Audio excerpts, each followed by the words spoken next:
مدینہ کی ریاست کی بنیاد اخلاقیات پہ ہمارے نبی صلی اللہ علیہ وسلم نے رکھی تھی، اس کے بعد خوشحالی آئی تھی۔ تو میرے پاکستانیوں، یہ میں آپ سب کو آخر میں یہ کہنا چاہتا ہوں کہ یہ قوم وہ قوم بننے جا رہی ہے جو آپ ابھی تصور نہیں کر سکتے۔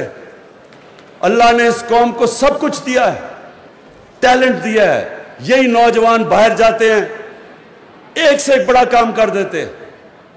ہمارا سسٹم کیونکہ کرپٹ کیا ہوا تھا، اس کی وجہ سے تھوڑا ٹائم لگ رہا ہے سسٹم کو ٹھیک کرنے میں، لیکن مجھے کوئی شک نہیں کہ یہ عظیم قوم بنے گی۔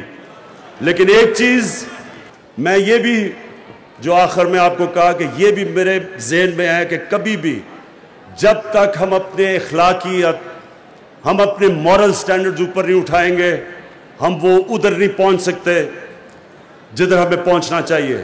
اس لیے میں نے رحمت للعالمین اتھارٹی بنائی ہے، اور اس کا مقصد کیا ہے کہ نبی صلی اللہ علیہ وسلم کی زندگی سے، ان کی سیرت سے سیکھ کے ان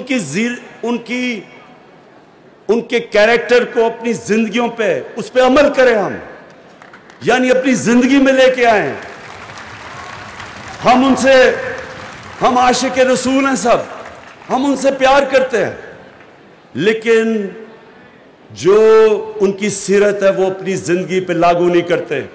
اور صرف یہ ہمارا مقصد ہے کہ اپنے اسکول کے بچوں سے شروع کریں، ان کو ان کی زندگی سے سکھائیں، کیریکٹر بلڈنگ کریں، کیونکہ عظیم قوم کا عظیم کیریکٹر ہوتا ہے۔